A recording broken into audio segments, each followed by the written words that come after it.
Hmm.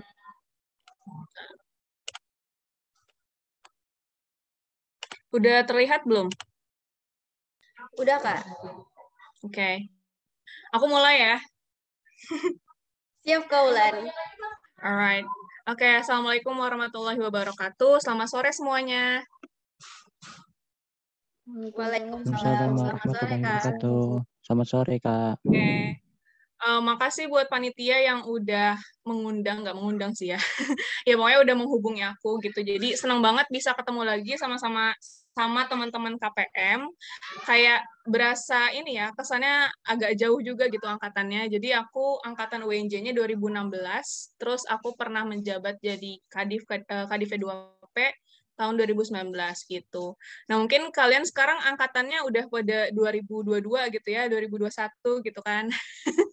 Kadang berasa tua juga gitu. Nah, tapi kayak seneng banget akhirnya bisa keep in touch lagi sama teman-teman.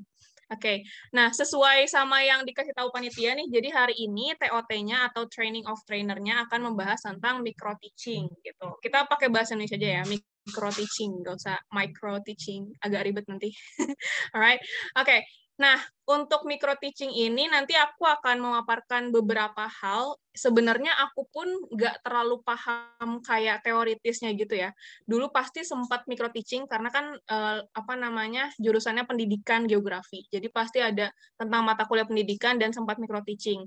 Nah, tapi ya udah sekali itu doang gitu. Sisanya benar-benar ya udah ngajar biasa. Nah, mungkin nanti kalau misalnya teman-teman ada masukan atau ada tambahan gitu ya. Kalau ini kan aku mungkin secara teori doang gitu. Tapi mungkin teman-teman juga udah ada nih yang pernah ngajar KIR kayak gitu. Nah, itu bisa tambah-tambahin atau sharing-sharing. Oke. Nah, selanjutnya sebelum aku mulai pemaparannya, di sini aku punya rules nih. Jadi kalau misalnya kalian melihat dua icon ini, ya, yang pertama ini nih, ini icon apa sih sebutannya kayak task gitu ya. Nah, kalau misalnya ada icon ini yang muncul, berarti ada yang harus kalian kerjain. Jadi ibaratnya kita mau praktek gitu. Oke, nah kalau misalnya ada icon ini, icon raise hand, berarti kalian harus menjawab pertanyaan yang aku kasih gitu. Jadi ada yang harus kita diskusikan dan diharapkan kalian open mic. Alright? Sepakat, tidak sepakat? Sepakat. Sepakat ya, Sepakat Bun? dong, Kak. Oke. Sepakat. Siap, Bun. Alright. Aku aku suka ngajarnya bahasa Inggris ya, jadi kayak ya itulah. Oke, next ya. Nah, mulai yang pertama. Jadi icon ini langsung muncul. Aku mau nanya dulu nih kalian, apa sih micro teaching menurut pemahaman kalian? Ada yang mau sharing-sharing? Boleh open mic aja, open mic. Izin menjawab, Kak. Ya, boleh. Monggo. Menurut apa ya? Saya melihat dari bahasa bahasa Inggris ke bahasa Indonesianya, kalau Ya. menurut saya micro teaching itu seperti mengajar tapi dalam skala kecil, Kak. Iya, benar banget. Wow, good job. Ya, jadi micro teaching karena di sini mikro kecil, teaching artinya mengajar, berarti mengajar anak kecil, oh enggak? Mengajar dalam skala kecil. Oke, jadi bukan cuma anak kecil ya. Nah, kalau misalnya secara definisi lebarnya, ibaratnya secara harfiahnya, jadi micro teaching itu adalah kegiatan mengajar di mana segala sesuatunya dikecilkan atau disederhanakan. Nah, tujuannya adalah untuk membentuk atau mengembangkan keterampilan mengajar. Oke, jadi kalau aku simpulin secara bahasa aku sendiri, micro teaching itu lebih ke mengajar tapi skala kecil, benar banget tadi kata Alif. Nah, terus dia itu tujuannya bukan lebih ke hal yang mengevaluasi materi ya, tapi lebih mengevaluasi gimana sih cara gue ngajar, udah benar atau belum gitu. Kayak kalau gue ngajar nih, gestur gue gimana ya, terus kayak um, kecepatan atau enggak kayak gitu. Jadi bukan lebih ke kontennya biasanya micro teaching, lebih ke gimana cara dia menyampaikan materinya kayak gitu.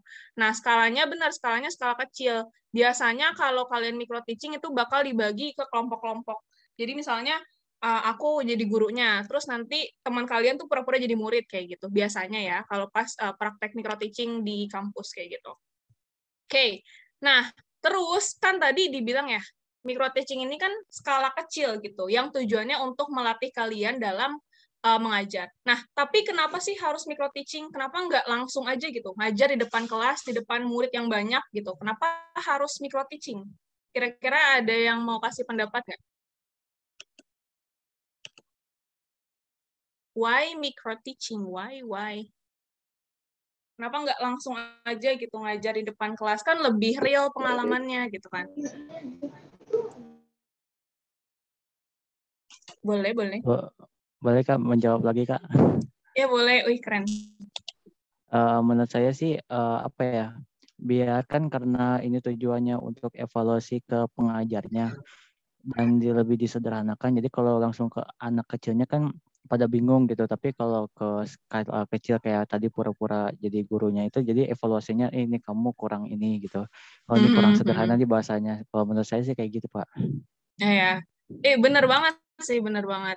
Oke, nah selengkapnya tuh kayak gini. Jadi bedanya apa sih real teaching atau ngajar beneran di depan kelas yang muridnya banyak sama micro teaching? Nah, kalau misalnya kita latihan ngajarnya langsung di depan kelas, itu kan biasanya muridnya banyak ya. Nah, kalau satu kelas rata-rata 35 sampai 40 orang gitu. Nah, bedanya micro teaching jumlah muridnya itu lebih sedikit. Jadi biasanya paling ya cuma 10 orang maksimal kayak gitu kan. Nah, terus juga durasinya. Kalau misalnya kita langsung ngajar, itu kan biasanya 1 jam pelajaran tuh minimal banget ya. 1 jam pelajaran tuh 45 menit lah ibaratnya.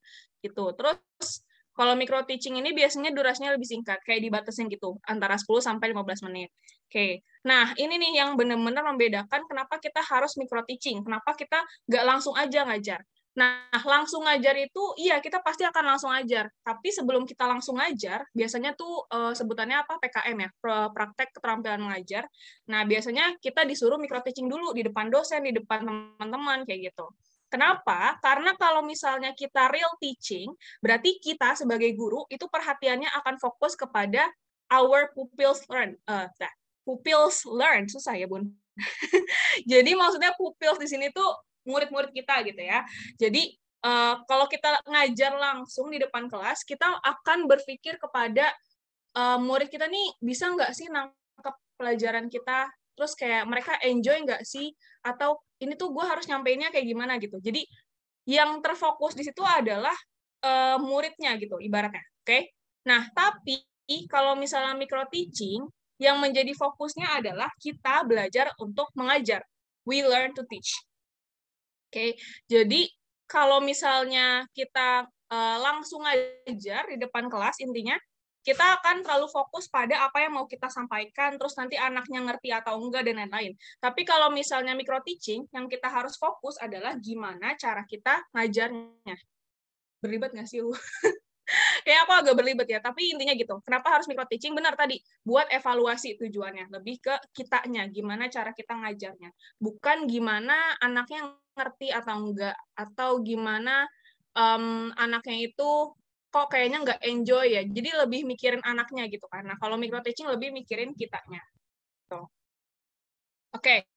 Nah, terus ada beberapa fungsi micro teaching. Nah, diantaranya sebagai berikut. Yang pertama adalah fungsi instruksional, terus yang kedua fungsi pembinaan, yang ketiga fungsi diagnostik, ada fungsi integralistik, ada fungsi supervisi, dan juga ada fungsi eksperimental. Nah, ini aku jelasin singkat ya. Jadi kalau misalnya fungsi instruksional, itu berarti kita akan dalam micro teaching, kita akan latihan dalam memberikan instruksi atau arahan-arahan.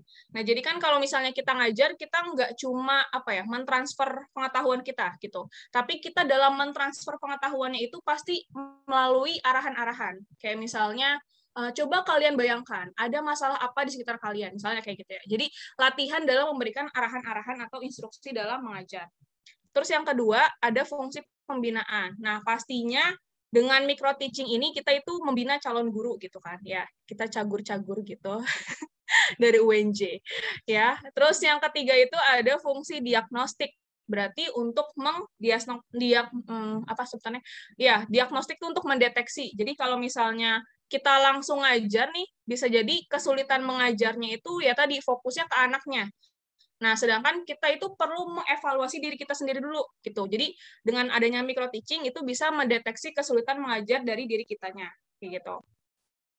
Terus yang keempat ada fungsi integralistik. Jadi Ya, pastinya tadi aku udah bilang ya, kalau misalnya kita jadi guru, kita pasti ada yang namanya PKM, ada praktek keterampilan mengajar. Nah, si micro teaching ini dilakukan sebelum PKM. Jadi tujuannya buat evaluasi kita dulu gitu. Dan ini ibaratnya micro teaching itu tidak terpisahkan dari pengalaman mengajar sebelum PKM. Terus yang kelima ya, itu ada fungsi supervisi atau pengawasan. Biasanya ya kayak dosen gitu kan ya, dosen tuh menilai kita micro teaching-nya udah bagus apa belum, kayak gitu. Nah, terus ada fungsi eksperimental atau sebagai wadah untuk bereksperimen. Jadi dalam micro teaching ini kan karena tadi ya tujuannya buat mengevaluasi atau untuk mengembangkan keterampilan mengajar, kita bisa nih eksperimen gitu. Misalnya gue pakai metode yang ini, nanti menurut lo gimana nih sebagai murid gitu. Terus atau pakai metode yang lain, nah itu lebih efektif atau enggak gitu. Nah, selanjutnya ada tahapan micro teaching. Nah, ada 4 tahapan micro teaching. Jadi yang pertama itu adalah planning atau perencanaan, terus yang kedua teaching ya atau mengajarnya. Terus yang setelah mengajarnya itu ada giving feedback sama ada reflection. Oke. Nah, di sini planning-nya itu pasti utamanya itu harus pakai RPP. Kalian ada yang tahu RPP nggak? Ada yang sudah mendapatkan mata kuliah tentang ini bukan? Apa namanya? Nggak tahu sih. Pokoknya mata kuliah yang bikin RPP tentang kurikulum apa-apa gitu. Nah, RPP tuh modelannya sebenarnya lebih ke apa ya? Kadang bisa dibilang formalitas doang. Karena sebenarnya nggak semua guru benar-benar menerapkan RPP. Nah, tapi kecuali buat micro teaching itu wajib banget sesuai sama RPP. Kayak nggak boleh nggak sesuai. Jadi biasanya kalau ujian micro teaching, itu kayak dosennya minta mana RPP-nya gitu. Nah, nanti pas kita ngajar micro teaching-nya itu bakal disesuaikan. Udah benar belum urutan-urutannya sesuai dengan RPP gitu. Nah, biasanya RPP itu kayak beberapa lembar, biasanya ada 7 sampai 10 lembar. Cuman sekarang kalau nggak salah RPP harusnya lebih sederhana gitu ya. Harusnya cuma 1 lembar. Nah, di dalam RPP ini kan isinya ada banyak ya. Ada tentang model pembelajaran yang kita pakai, ada tentang pendekatan, ada tentang strategi, metode, sama media pembelajaran. Kayak gitu. Nanti kalau misalnya kalian udah belajar RPP mungkin lebih relate ya. Kalau misalnya belum tahu RPP kayak gimana agak susah gitu. Oke, tapi intinya RPP ini adalah panduan untuk kita mengajar. Walaupun pada kenyataannya kalau guru yang udah lama ngajar tuh kayak ya udah ngajar aja gitu, nggak pakai RPP. Tapi kalau untuk micro teaching itu wajib ada RPP karena akan dilihat kesesuaiannya. Lagi-lagi karena tujuannya itu buat evaluasi. Oke. Nah, terus yang kedua, tadi kan udah yang pertama planning, yang kedua adalah teaching. Nah, di sini ada 3 tahapan nih dalam keterampilan apa sih yang harus kita kuasai gitu ya dalam micro teaching. Nah, di sini kita bagi jadi opening, proses, dan closing. Nah, openingnya ini adalah keterampilan dalam membuka pembelajaran.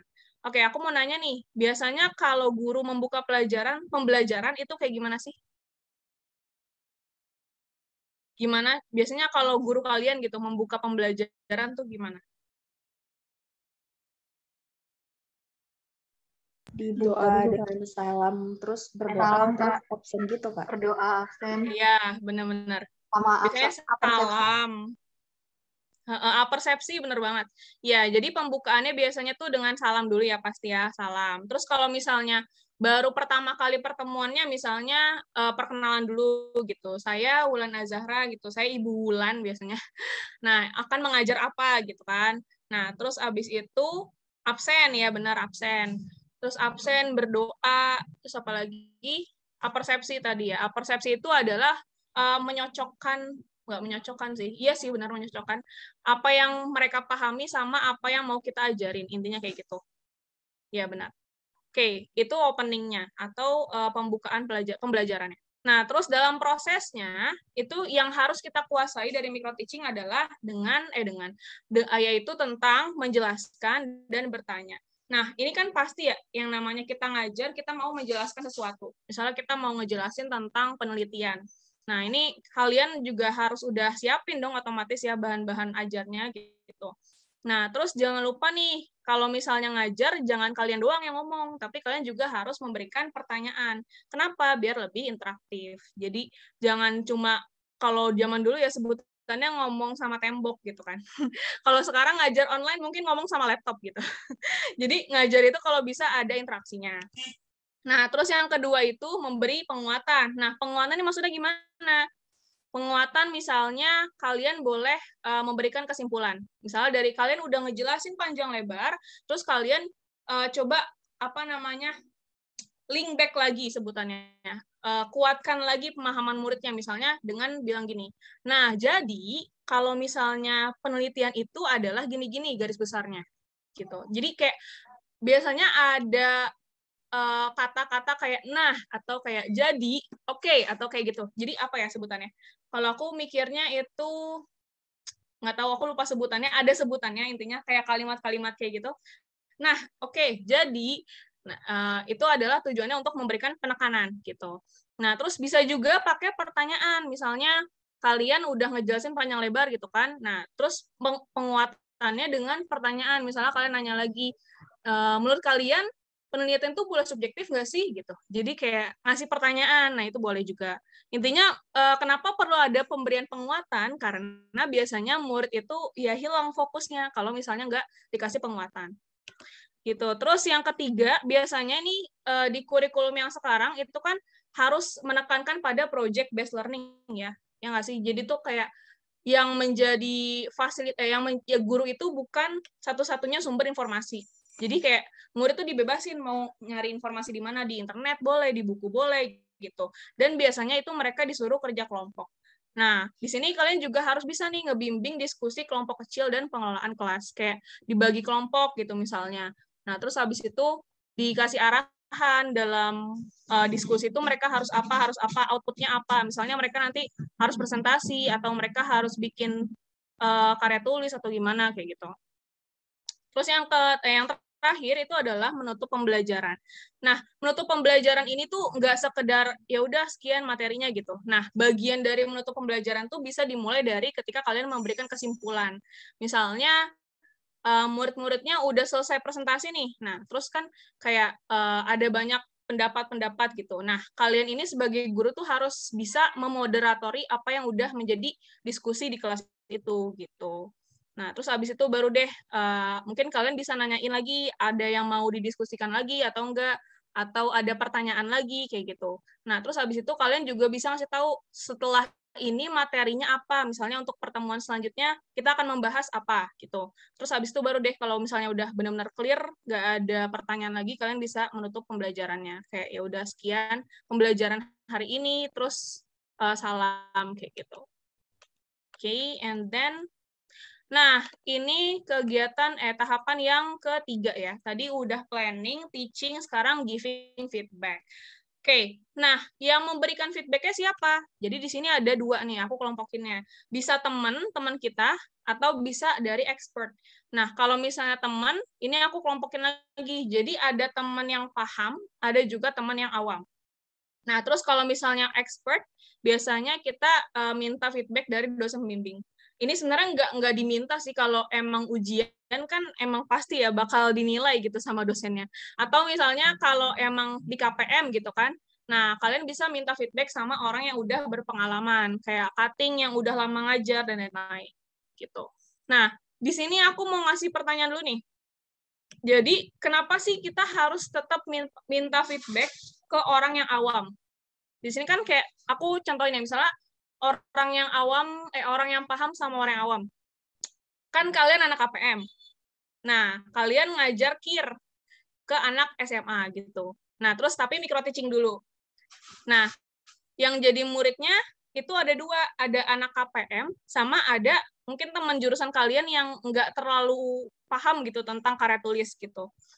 Nah, orang yang paham ini berarti kan anak KPM kan, karena mereka sama-sama tahu tuh lo mau ngajar apa, terus kayak materinya tuh udah bener atau belum gitu, kebenaran dari materinya tuh mereka juga tahu gitu kan. Nah, tapi ada yang awam, mereka nggak tahu lo ngajar bener atau enggak, gue juga nggak tahu gitu. Kayak lo ngasih tahu gue berita bohong juga gue nggak tahu. Tapi pokoknya gue nangkep apa yang lo maksud gitu kan, maksudnya nangkep apa yang dikasih tahu gitu, karena dia ngajar kan. Nah, kenapa kita harus minta feedback ke orang yang awam? Walaupun dia nggak paham gitu. Misalnya, kalau aku nih geografi, Terus aku minta feedback ke teman aku yang anak geografi, berarti kan dia orang yang paham gitu kan. Nah, kalau orang yang paham, feedback-nya bakal kayak gimana. Nah, sedangkan yang jadi murid aku ternyata nggak cuma teman-teman aku yang anak geografi, tapi juga teman-teman aku yang anak bahasa. Nah, itu akan beda feedback-nya. Nah, itu kira-kira kenapa ya? Belibet gak sih aku ngomongnya, ya Allah, udah lama nggak live teaching. Kak, izin bertanya. Iya, boleh. Menurut saya sih, kenapa harus minta feedback ke orang yang awam? Karena untuk mengetes seberapa sederhananya kita dan seberapa pahamnya kita. Soalnya saya sempat sempat dengar kalau apabila kita menjelaskan ke anak yang berusia 6 tahun, terus dia paham, berarti apa yang kita paham itu berarti benar-benar paham dan bisa Ya, sederhana gitu. Kayak gitu sih, Kak. benar-benar. Iya, benar banget. Jadi kalau misalnya kita ngejelasin ke orang yang udah paham, mereka itu bakal fokus dengan kontennya, ya nggak sih? Jadi kayak aku anak geografi, terus aku pura-pura ngajarin temen aku yang anak geografi. Dia pasti bakal nge-QC atau mengevaluasi materi aku gitu kan. Nah, sedangkan kalau misalnya aku ngajarin ya benar-benar bukan anak geografi, anak bahasa misalnya. Nah, mereka kan awam nih. Jadi yang akan mereka nilai itu benar-benar cara ngajar aku, karena mereka nggak tahu materinya tuh benar atau enggak gitu. Sama juga kayak yang tadi ke siapa Hakim bilang gitu. Kalau misalnya ngajar anak kecil itu tuh harus pakai bahasa yang paling sederhana. Bener banget. Jadi kalau misalnya aku ngajar geografi misalnya, mungkin aku ngajar ke teman-teman SMA tektonisme itu udah ngerti gitu kan. Tektonisme itu gempa bumi, terus terus apa namanya? Lipatan, patahan dan lain-lain gitu. Nah, kalau misalnya ngajar ke anak kecil itu beda lagi treatmentnya karena harus menggunakan bahasa yang paling sederhana. Iya, itu benar banget. Oke, jadi benar ya, ngasih feedback ini tuh bisa siapa aja. Bisa dia itu yang background-nya sama, alias dia orang yang paham, atau dia yang gak punya background sama sekali, karena akan memberikan feedback yang beda. Gitu. Oke, nah, next selanjutnya ini adalah reflection. Jadi tadi udah planning, udah teaching, udah giving feedback, terus ada giving reflection, atau ya memberikan refleksi. Nah, aku punya pertanyaan lagi. Ini belum aku jelasin sih, makanya aku mau nanya. Kan kita ngajar, terus kalau orang yang kita ajar, pasti mereka nonton kita ngajar. Nah, tapi kalau misalnya kita sendiri, reflection itu gimana cara kita tahunya? Kan kita yang ngajar, ya gimana sih?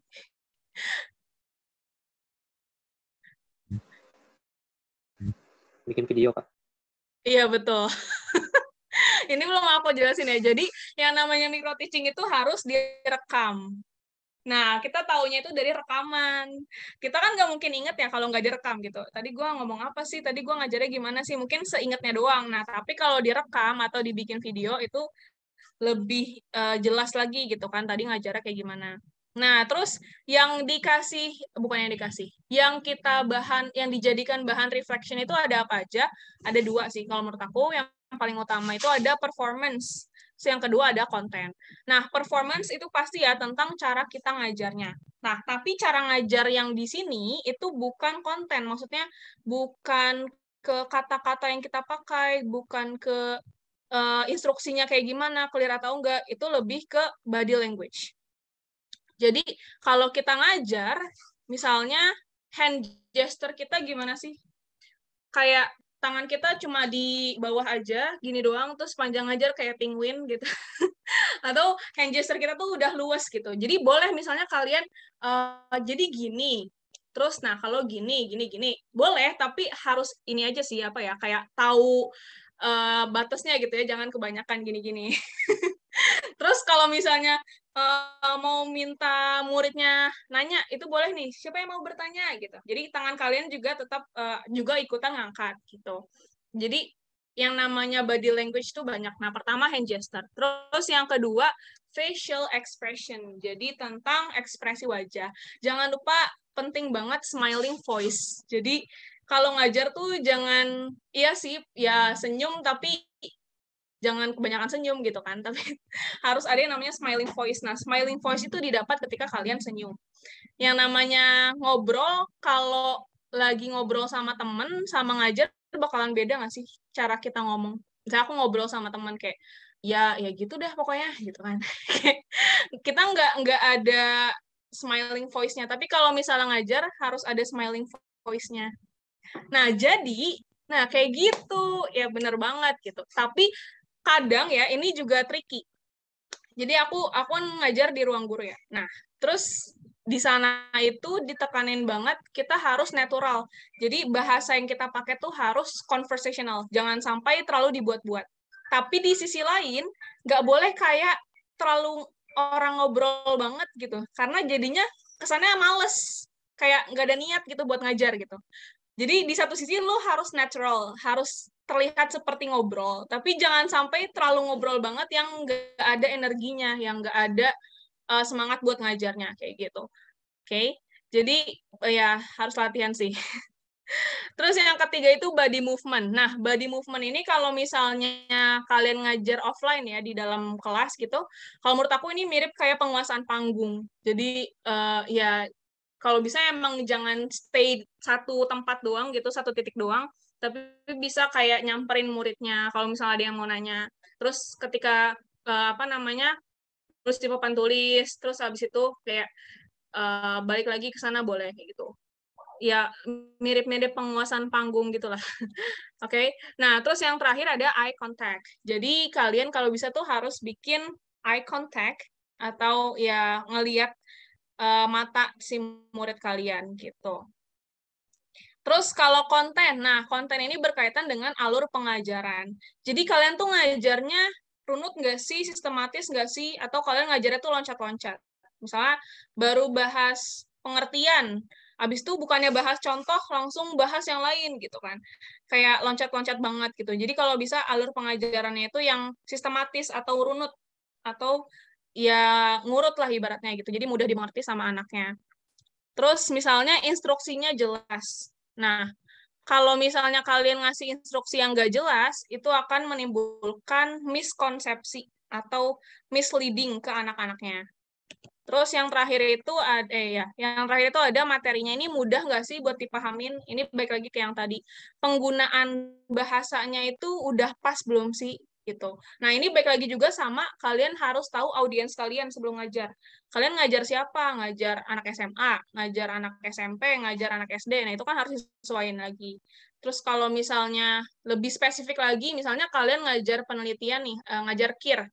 Nah, kalau misalnya kalian bisa cari tahu dulu biasanya tuh nih anak-anaknya yang emang niat ikut atau enggak gitu.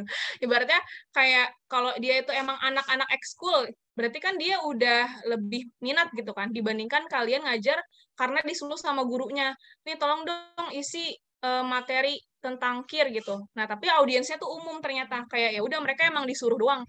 Berarti kan kurang tertarik ya secara motivasi buat ngajar. Nah, itu harus disesuaikan lagi. Biasanya kalian harus ngasih hal-hal yang buat mereka tertarik dulu. Jadi mereka baru deh mau kayak pay attention gitu. Karena kan sering banget ya kayak ngajar tapi dicuekin gitu. Kayak kadang ini materinya yang nggak menarik atau mereka yang emang nggak ada motivasi gitu kan. Nah itu harus dicari tahu dulu. Oke, nah tadi mungkin aku ngasih tahu tentang pengajaran yang offline ya, atau ngajar di dalam kelas. Terus kalau misalnya online teaching gimana? Nah, di sini aku ada sedikit tips ya. Yang pertama itu know your audience. Nah, ini udah aku bahas tadi. Jadi kayak kalian harus benar-benar tahu dulu audiens kalian siapa. Kalau misalnya audiensnya masih orang-orang awam yang benar-benar nggak terlalu tertarik sama materi, nah itu kalian harus cari tahu dulu gimana cara bikin mereka tertarik. Misalnya, bikin PPT nih, jangan slide pertama tuh jangan langsung kayak definisi penelitian gitu, jangan. Tapi kasih dulu misalnya meme, atau kasih dulu kayak pertanyaan-pertanyaan yang bikin mereka tertarik gitu. Ibaratnya attention grabber-nya tuh harus ada gitu. Beda misalnya aku ngajar anak olimpiade, anak persiapan olimpiade. Aku pernah tuh. Nah, itu mereka ya emang udah pengennya to the point. Jadi ya mereka nggak perlu dikasih lagi yang namanya meme, yang namanya pertanyaan-pertanyaan kenapa kita harus belajar kayak gitu, itu nggak perlu. Jadi intinya kalian harus tahu dulu siapa audiensnya gitu. Nah, terus yang kedua itu media pembelajaran. Nah, media pembelajaran yang kalian pakai tuh apa? harus menarik ya pastinya. Misalnya kalau kalian pakai PPT, ya bikin PPT-nya jangan kebanyakan tulisan dong Bun ya. Kasih gambar-gambar kayak gitu. Jadi visual thinking-nya tuh harus ada. Jangan kayak copy-copy doang gitu. Terus kalau misalnya selain PPT apa sih? Aku bisa biasanya pakai ini juga alat peraga. Karena aku juga ngajar anak TK kan. Jadi aku ngajar bahasa Inggris anak TK. Nah, itu tuh kadang aku pakai kucing aku gitu.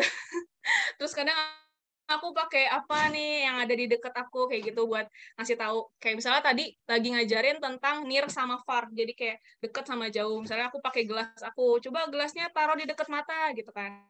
Kelihatannya gimana? Gede gelasnya. Terus kalau dijauhin gimana? Jauh kayak gitu. Jadi lebih kreatif lagi ya kalau misalnya online itu medianya harus lebih menarik ibaratnya. Karena merekanya nggak bisa kita kontrol. Beda sama kita ngajar langsung di kelas. Merekanya kalau tidur bisa kita tegur gitu kan. Ya, bangun gitu. Ya ibaratnya gitulah. Tapi kalau misalnya ngajar online, merekanya nggak bisa kita kontrol. Jadi harus benar-benar menarik media pembelajarannya. Terus yang ketiga, intonasinya itu nggak boleh monoton. Nah, jangan sampai nih intonasinya kayak sama terus di sepanjang pembelajaran.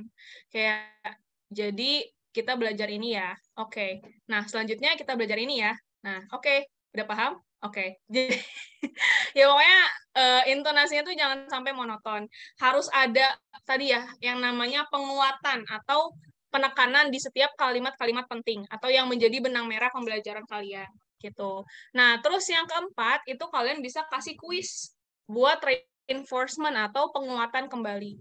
Kayak tadi misalnya kalian bisa kasih mereka pertanyaan atau kalau misalnya lebih baik lagi, dulu aku ini sih pas aku PKM, aku modal beng-beng. Jadi tuh anak-anaknya kayak langsung semangat gitu loh kalau yang bisa jawab pertanyaan dapat beng-beng. Ya sayangnya nggak bisa diterapin setiap hari ya karena bikin kantong jebol. Atau ya pokoknya kalian bisa pakai reward-reward yang lain misalnya ya itulah pokoknya bisa pakai rewards kayak gitu. Oke, I think that's all my presentation. Maaf ya guys, bahasanya belibet banget dan aku udah lama juga tidak live teaching. Biasanya aku kalau live teaching tuh ya seminggu sekali doang, jadi biasanya aku lebih ke pre-recorded, di-record gitu. Ada pertanyaan guys? Sebelum kita lanjut, jadi abis ini aku mau ada praktek cie. Oke, boleh Ilham Maulana Wenje. Oke, Kak. Ya, thank you Kak atas kesempatannya. Ya, di sini mau bertanya Kak berkaitan sama tadi yang Kakak sampaikan, salah satunya itu ketika kita melakukan proses micro teaching, kita harus mengenali audiens kita gitu. Dan di sini Kakak ada rekomendasi gak sih Kak kayak semacam situs ataupun buku-buku yang harus kita baca sehingga kita tuh paham dengan audiens kita. Terlebih dari micro teaching ini, kita kan fokusannya kayak ke anak-anak SMP, anak-anak SMA gitu. Yang mana kita harus mereka, terus juga sifat-sifat dari mereka gitu Pak. Mungkin itu aja Kak yang saya tanyakan. Terima kasih.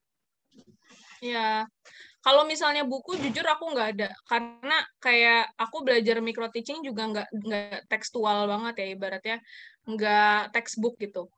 Kalau misalnya aku cari tahu anaknya tuh misalnya kalau aku ngajar lesnya privat misalnya, aku tanya ke orang tuanya. Jadi kayak misalnya ya Bunda anak ini siapa lah namanya gitu kan, si Ilham nih misalnya, si Ilham udah gimana nih bahasa Inggrisnya gitu, masih dari basic atau gimana gitu. Kalau bisa nanya ke orang tuanya nanya ya. Terus kalau misalnya nggak bisa, ini sih lebih ke pengalaman teman aja kalau aku biasanya. Kayak aku ngajar UTBK nih, kan beda ya ngajar UTBK sama ngajar biasa gitu. Nah, terus aku nanya-nanya aja ke teman aku yang udah pernah, kalau ngajar UTBK baiknya ngajar materi apa dulu nih gitu. Terus gimana sih cara dia biar tertarik, apakah langsung latihan soal, apa langsung rangkuman atau gimana gitu. Jadi kalau menurut aku ya, karena micro teaching ini tuh kalau secara textbook tuh kayak nggak bisa sebenarnya. Kayak harus praktek gitu. Jadi kalau menurut aku buat know your audience itu lebih baik riset langsung gitu. Oke Kak. Berarti tanya ke orang yang berpengalaman ya Kak? Iya, benar banget. Tanya ke orang yang berpengalaman atau tanya langsung ke orang yang kenal sama calon murid kita. Oke Kak, makasih banyak Kak sudah terjawab. Sip. Ada lagi? Boleh? Ya, aku senang tahu kalian aktif. Ya, Irviani. Iya, Kaulan izin bertanya ya Kak. Ya. Ya jadi kan tadi kita udah Kaulan udah jelasin tentang micro teaching nih. Nah tapi kalau misalnya micro teaching ketika kuliah gitu kan biasanya udah ada kayak naskah atau kong kali kong sama temen gitu kan ya Kak, kayak nanti lu jadi murid gue ya pura-pura nanya misalnya kayak gitu. Nah dan biasanya pun kalau misalnya audiensnya ketika micro teaching itu adalah teman sebaya, teman sekelas kita itu kan nanti lebih cenderung pasif gitu kan ya Kak, kayak lebih ya udahlah ikut aja gitu, tapi materinya ya nggak terlalu diikutin atau kayak cara ngajar kita nggak terlalu diperhatiin, bahkan ketika kita pas minta evaluasi pun kayak tadi gimana sih cara gua ngajar gitu kan, ya bagus aja. Kayak gitu kan Kak. Nah, iya itu benar banget. Nah lalu kita kan jadi nggak tahu secara akurat gitu ya Kak. Nah ya, jadi betul. kalau menurut Kaulan nih, gimana sih Kak dari micro teaching itu kita bisa mendapat evaluasi yang akurat gitu? Kan beda ya kalau misalnya micro teaching sama teman sebaya di kampus gitu, ataupun misalnya ngajar secara langsung gitu. Nah kira-kira gimana Kak biar kita bisa mendapat evaluasi yang akurat? Makasih Kaulan. Okay. Wow, bagus banget sih pertanyaannya. Soalnya ini emang real ya. Iya, emang aku juga mengalami hal yang sama ketika misalnya kuliah gitu kan. Karena kalau di kuliah karena tujuannya mau dinilai ya sama dosen. Jadi kayak kita udah takut duluan nih, nanti nilai gue jelek kalau misalnya lu ngasih pertanyaan yang susah, ntar lu nilainya jelek gitu kan. Makanya lu jangan ngasih yang susah gitu kan. Kasih yang gampang-gampang, terus kasih tahu duluan pertanyaannya gitu. Nah, mungkin kalau menurut aku karena di situ, karena takut dijudge, bukan dijudge buat perbaikan jatuhnya ya, malah kayak ya udah ntar nilai gue jelek gitu kan, kayak takut nilai gue jelek gitu. Nah kalau menurut aku ya itu ada yang harus dirubah sih dari mental kita ya, dari mental pembelajaran kita tuh jangan sampai takut salah ibaratnya, ya nggak sih, kayak gue takut salah, gue takut nilai gue jelek gitu, tapi mentalnya tuh harusnya justru ya nggak apa-apa gue salah, nanti lu kasih tahu terus nanti gue perbaiki gitu ya, kalau menurut aku ya. Nah terus gimana cara kita dapat penilaian yang akurat? Oke, gini, kalau misalnya tadi oke lah di kuliah gitu, di kelas nggak real ya ibaratnya micro teachingnya. Nah tapi jangan ini ya, maksudnya jangan menyesal karena nanti kalian kan harus PKM ibaratnya. Nah pas PKM kan udah ketemu murid yang beneran gitu. Terus kayak kalian malah nggak siap, padahal di micro teaching itu adalah ajang kalian buat berbuat salah ibaratnya. Kalau udah PKM, udah nggak bisa lagi eksperimen, udah nggak bisa lagi berbuat salah gitu, karena udah benar-benar ngajar, udah benar-benar ketemunya murid yang beneran. Yang kalau misalnya mereka bodoh amatan sama kalian, ya mereka bodoh amatan, mereka nggak bakal pura-pura baik gitu. Nah, kalau menurut aku, kalau bisa dirubah mental yang tadi, dirubah gitu. Terus kedua, dampaknya selain PKM, adalah PKM kan cuma bentar, Kak. Nanti juga gue nggak mau jadi guru, misalnya gitu. Nah, tapi kalau menurut aku ya, sekarang tuh lulusan guru tuh bukan cuma jadi guru di sekolah. Kayak aku misalnya, aku bukan guru sekolah, aku guru di institusi online, les-lesan, tapi yang online gitu. Nah, sekarang tuh malahan ketat banget loh guys yang namanya seleksi buat jadi guru-guru online gini. Kenapa? Karena audiensnya itu bukan buat satu kelas doang. Ngajar online itu audiensnya bukan cuma 35-40 orang yang tadi aku tulisin di PowerPoint aku. Tapi ngajar online itu audiensnya bisa ribuan. Ya pokoknya siapapun yang nonton video gitu kan. Nah, dari mereka yang banyak itu pasti mereka kalau mereka bilang jelek ya jelek gitu kan. Kalau mereka bilang bagus ya mereka tertarik buat belajar. Nah, semoga kalau menurut aku ya, jangan sampai mental kita yang harusnya tadi micro teaching ini ajang kita untuk berbuat salah, untuk kita bereksperimen, tapi malahan jadi yang tadi kong kali kong gitu. Terus malahan kita jadi takut salah, dan padahal di real life-nya itu kita nggak bisa apa-apa. Nanti kalau misalnya disuruh micro teaching gitu kan, lagi interview, udah lolos interview, terus abis itu nanti minggu depan micro teaching ya Mbak, terus kalian panik gitu kan. Padahal harusnya di kuliah ini tuh ajang untuk berbuat salah kalau menurut aku gitu. Walaupun aku tidak menafik kalau itu emang ada dan aku pun mengalami, cuman aku nggak mau. Aku nggak mau kayak disuruh pura-pura, ntar lo nanya-nanya. Nggak. Jadi latihan aja di rumah gitu, terus di record. Nah, buat dapat evaluasi yang akurat tadi bisa tuh kayak di record. Kalian sendiri yang nilai ibaratnya kayak nih gue ngajarnya aneh gak sih, apa masih bisa diperbaiki gitu.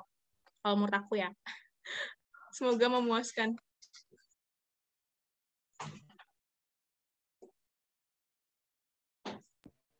Oke, makasih banyak Kak Wulan buat jawabannya. Ya. Intinya ya micro teaching buat latihan guys, jangan terlalu takut salah. Karena nanti yang realnya adalah ketika kalian harus nyari kerja, terus disuruh micro teaching, panik. Ada lagi sebelum aku lanjut?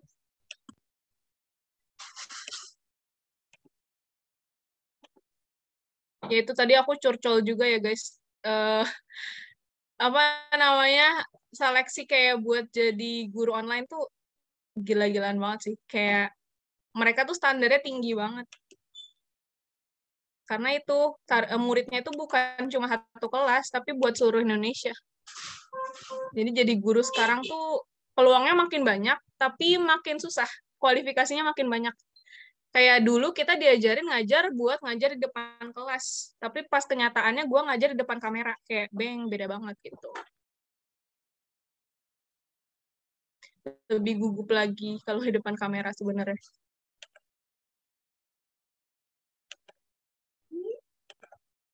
Oke, kalau misalnya nggak ada, aku lanjut ya. Nah, sekarang icon ini sudah muncul, guys. Jadi, we're going to practice. Jadi, kita mau praktek nih. Tadi kan kita udah belajar kalau misalnya teaching ini prosesnya kita bagi 3 ya. Ada opening, proses, sama closing. Nah, sekarang I want you to try untuk membuka pengajaran. Nah, di sini case-nya adalah murid yang kalian ajar itu murid SMA kelas 10 IPS. Nah, terus ceritanya nih kalian guru KIR ya, karena kan ini TOT ya. Jadi kayaknya lebih pas kalau kalian ceritanya tuh mau ngajar karya tulis ilmiah. Nah, ini tuh pertemuan pertama nih, berarti kan kalian harus perkenalan dulu ya, sama harus kayak tadi persepsi dan lain-lain. Nah, mungkin aku kasih waktu 2 menit kali ya, terus abis itu kalian mencoba. Ada yang mau ini nggak volunteer atau aku tunjuk?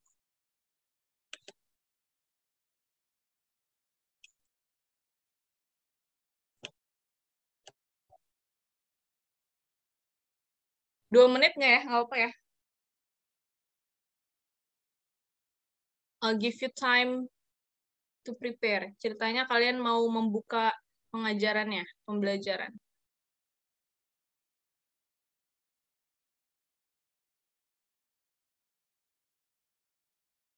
Oke, 2 menit dari sekarang.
Udah kali ya, Bun ya? Oke, aku mau siapa nih yang volunteer?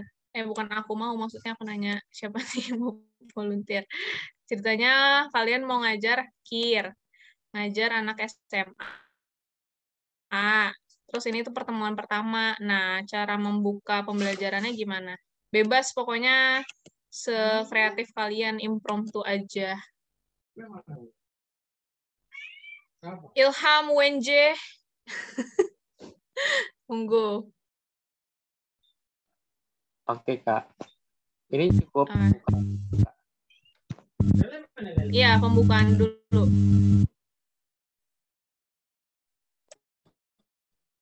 Oke, aku mulai ya, Kak. Ya. Bismillahirrahmanirrahim.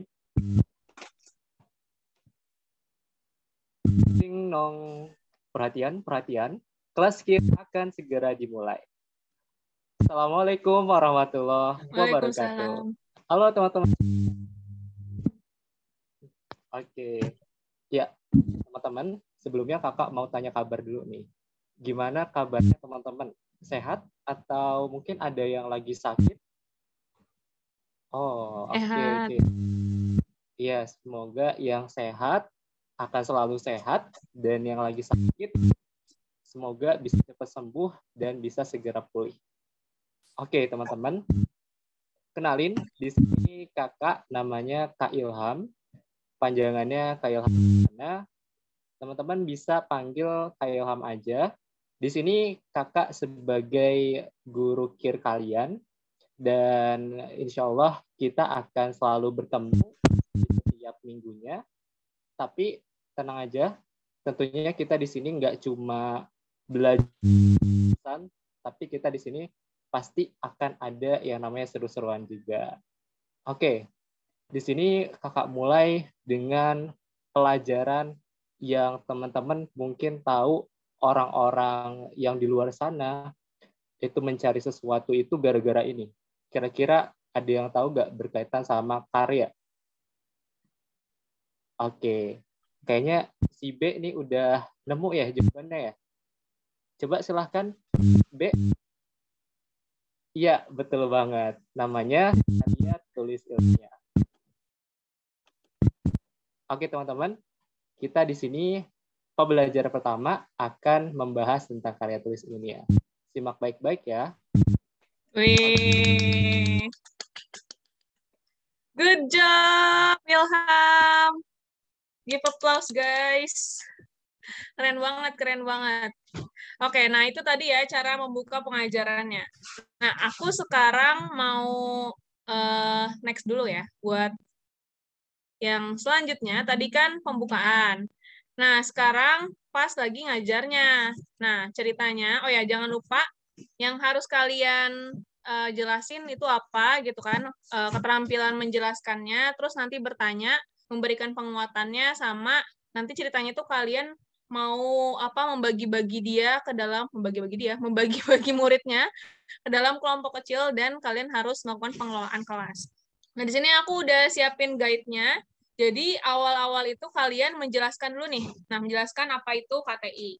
Nah, terus abis itu kalian bertanya ke muridnya, gimana sih caranya buat menggali ide gitu. Terus yang ketiga, kalian memberikan penguatan nih. Misalnya siswanya ada yang jawab apa gitu kan. Nah, terus kalian berikan penguatan. Kalau itu misalnya benar, tapi lebih jelasnya kayak gimana kalian jelasin gitu misalnya. Terus habis itu kalian akan menginstruksikan mereka untuk membuat kelompok dan mencari ide dari permasalahan yang ada di sekitar kita. Terus nanti kalian bilang outputnya adalah muridnya itu harus presentasi gitu. Ada yang, oh ya, aku kasih waktu dulu deh. 2 menit ya, guys.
Oke, kayaknya udah 2 menit nih. Ada volunteer yang mau mencoba?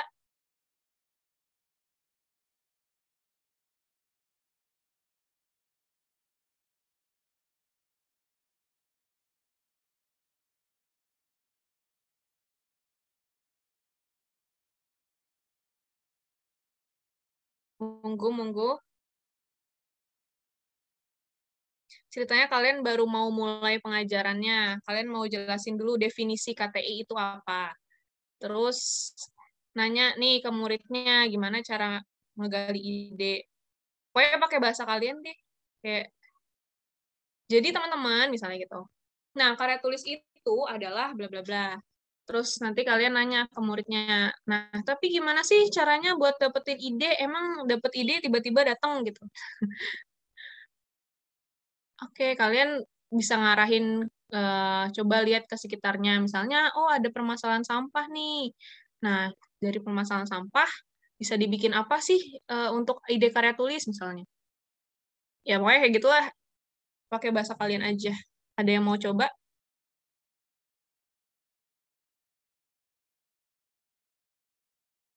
Aku tunjuk ya. Silahkan, Hakim. Kamu dipanggil apa sih? Alif Rahman Hakim. Alif. Oh, Alif. Tapi kalau Alifnya Ya, ada 2, aku disebut Alif Rahman. oke. Oke, sebentar Kak. Tadi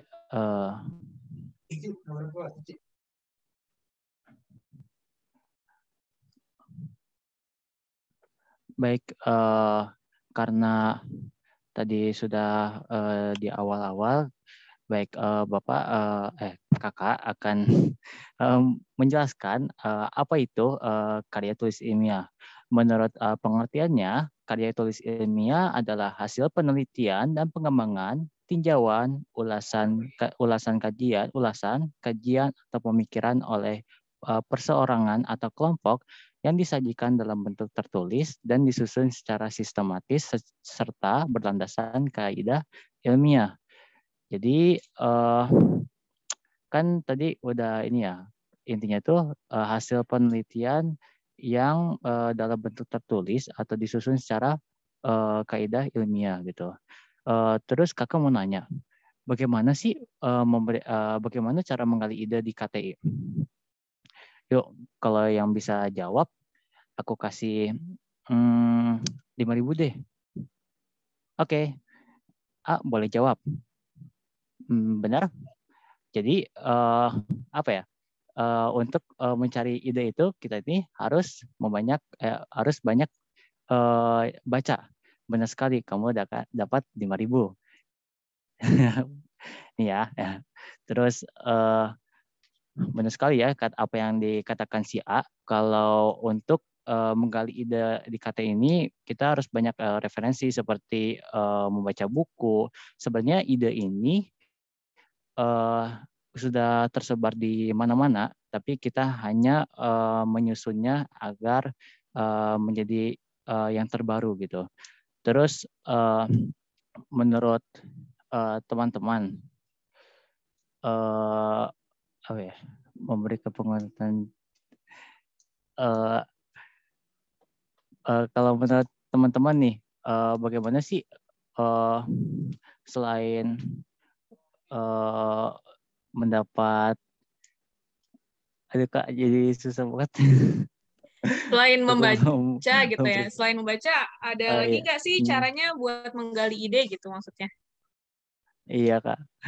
Nah, Ya, selain membaca, apa aja sih yang harus dicari gitu untuk mempermudah kita menyusun ide yang sudah tersebar gitu. Boleh nih si B atau nggak si C nih yang dari tadi diam aja. Wah, bagus banget nih C, kamu ini menjawab. Benar. Jadi menurut C itu jadi kayak ini apa, banyak melihat di lingkungan sekitar kita gitu ya, benar sekali tuh. Apalagi masalah apa ya, yang simpel nggak perlu sih, sebenarnya nggak perlu masalah yang luar biasa, tapi yang simpel tapi sangat memberikan efek yang sangat besar gitu bagi kita. Itu benar banget C. Mungkin nanti ya hadiahnya minggu depan aja ya. Terus nah karena untuk mempermudah apa ya, pemahaman teman-teman, karena KTI, karena teman-teman juga kan baru pertama kali untuk memahami ini, untuk lebih pahamnya kita praktik langsung nih, yaitu kita membuat kelompok, tapi jangan buat kelompok satu orang kerja tapi semuanya cuman numpang nama, nggak kayak gitu. Tapi teman-teman harus kerja bareng-bareng. Oke, nanti Bapak ini ya, Kakak kocok aja ya biar adil dan tidak pilih-kasih. Oke, udah Kak. Jangan lupa kasih tahu outputnya disuruh presentasi. Oh Nanti ya, kalau udah selesai, untuk untuk outputnya kalau udah selesai teman-teman bekerja dengan berdiskusi dengan kelompoknya, nanti outputnya itu teman-teman harus presentasi di depan teman-teman yang semuanya. Oke? Oke. Oke. Aduh, masih gugup. Yay! Give applause. That's okay. I think that's great. Bagus kok. Aku mau jadi muridnya karena dapat 5.000 kalau jawab pertanyaan. Lebih mahal dari beng-beng. Aku dulu beng-beng doang. Oke. Alright. Next ada terakhir, yaitu menutup pembelajaran. Nah, aku kasih waktu 2 menit lagi ya. Ceritanya tadi siswanya udah presentasi tuh. Nah, ceritanya kalian ya impromptu aja gitu, menyimpulkan ide-idenya, si A ngomong ini, si E gitu pokoknya. Jadi dari hasil diskusi teman-teman udah selesai, terus kalian simpulin, terus kalian apresiasi nih kepada mereka yang udah ngasih idenya, misalnya iya bagus banget ya, tadi udah ada ide-ide tentang pengelolaan sampah yang lebih berkelanjutan misalnya. Nah, semoga ide-ide ini bisa dituangkan ya ke dalam karya tulis atau apa kayak pokoknya gitu. Terus nanti kalian kasih instruksi nih, materi selanjutnya kita mau belajar apa. Terus menanyakan kejelasan instruksi, misalnya dari yang kakak jelasin tadi ada yang belum jelas nggak? Atau ada yang mau ditanyain nggak? Gitu. Terus habis itu udah deh salam penutup. Kalau ada yang mau ditambahin selama penutupan atau penutup pembelajaran ini boleh banget ya. Ini guide dari aku doang. 2 menit dari sekarang.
Oke, kayaknya udah 2 menit ya.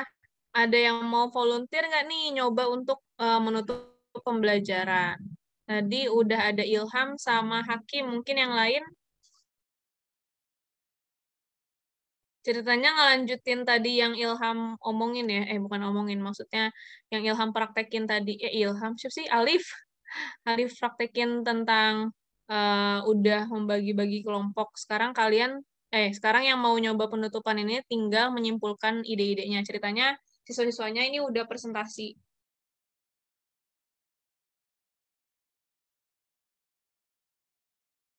Ada yang mau atau aku tunjuk nih?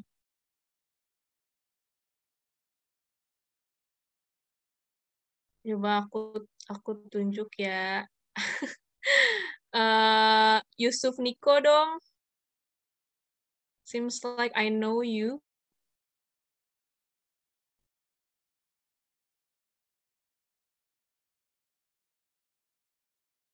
Suaraku kedengeran nggak, guys? Halo? Kedengar, Kak. Kedengaran, Kak. Oke. Yusuf Niko ada nggak di sana orangnya? Are you there? Or you are not there?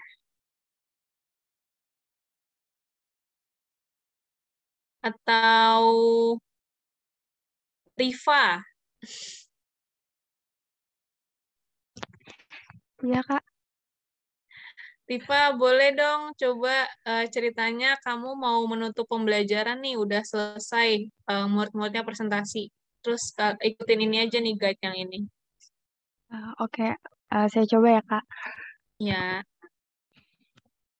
Oke, jadi semua kelompok tadi sudah presentasi ya. Kakak lihat ide-ide yang dimunculkan juga sudah lumayan bagus, dari mulai memakai bahan yang ramah lingkungan untuk packing barang dalam penjualan online, dan juga pergantian energi menjadi energi yang terbarukan dan sebagainya. Semoga ide-ide yang sudah dituangkan oleh teman-teman tadi bisa dikembangkan dan menghasilkan solusi yang dapat diterima oleh masyarakat. Terima kasih juga untuk semua kelompok yang sudah mau belajar dan berusaha mengerjakan karya tulisnya pada hari ini. Dan untuk pertemuan selanjutnya, kita akan membahas mengenai metode penelitian kuantitatif dan kualitatif. Kalian boleh baca-baca terlebih dahulu nih mengenai materi tersebut. Bagaimana teman-teman? Apakah ada yang ingin ditanyakan mengenai pembelajaran pada hari ini?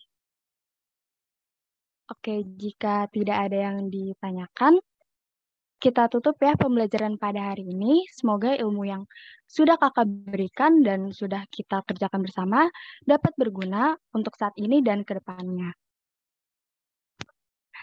Assalamualaikum warahmatullahi wabarakatuh. Bagus banget, lancar banget. Good job. Keren-keren. Nah, I think that's all about my presentation. Kayaknya aku sudah selesai untuk materinya hari ini. Aku kembalikan lagi ke moderator ya.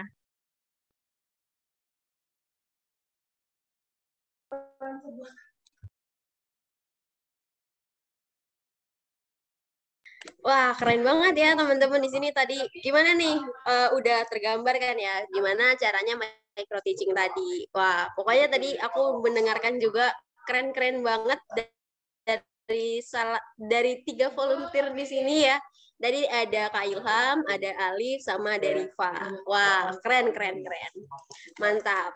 Dan nggak kalah keren juga Kak Kaulan ya kan, karena Kaulan yang menyampaikan materinya dan memberikan kita pengarahan terkait micro teaching.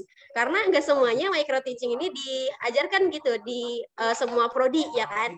Dan di sini pun aku sebagai moderator itu mendapatkan ilmu dari sini, karena aku sebelumnya aku nggak tahu tuh micro teaching itu apa, terus gimana caranya. Wah, tapi di sini kita bisa belajar sama-sama nih. Wah, kesempatan yang cukup langka ya, teman-teman. Dan cuma dapat di TOT 3 ini. Wah, keren. Nah, sebelum kita mengakhiri agenda ini, baiknya kita dokumentasi dulu ya. Untuk teman-teman yang ada di sini, mungkin boleh nih. Kita on cam dulu.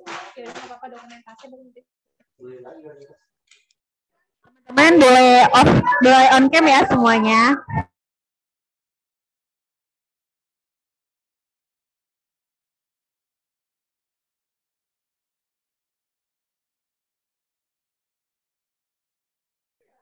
Ayo yang mau on cam silahkan.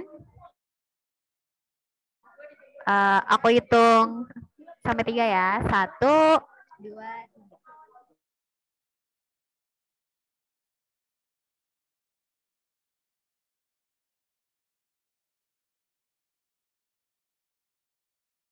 Itu tadi nungguin on cam doang atau udah mulai foto? 1, 2, 3. Lagi ya. 1, 2.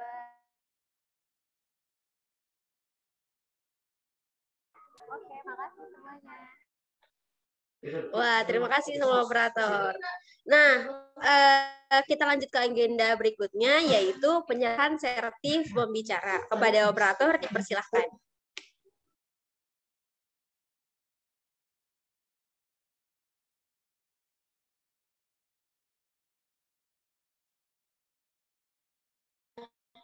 Sertifikat dengan nomor 5 garis miring ser garis miring F strip KPM UNJ garis miring 6 garis miring 2022 Wulan Azahra SPD sebagai pembicara dalam kegiatan Training of Trainer 3 dengan tema micro teaching yang diselenggarakan oleh kelompok peneliti muda Universitas Negeri Jakarta melalui Zoom meeting, ditandatangani oleh Muhammad Rizky Wafian selaku Ketua KPM dan Hega Herawati selaku Kepala Divisi dari P2EK. Diterima ya Kak sertifnya.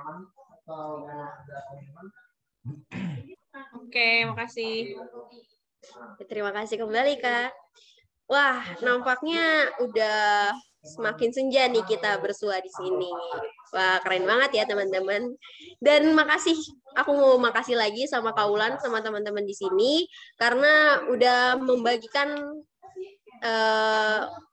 ilmunya kepada kita semua. Oke. Nah, diingetin juga sama teman-teman di sini untuk mengisi resume yang akan ditutup sampai hari Sabtu jam 12 malam atau 23.59 WIB. Nah, udah di penghujung acara juga, saya Nabilatul selaku moderator pamit undur diri. Mohon maaf apabila ada perkataan yang kurang berkenan atau perilaku yang tidak mengenakan. Saya pamit undur diri. Assalamualaikum warahmatullahi wabarakatuh. Waalaikumsalam warahmatullahi wabarakatuh. Thank you guys. Terima kasih Kaulan. Sama, maafin ya kurang prepare. Dadah. Sehat-sehat. Amin.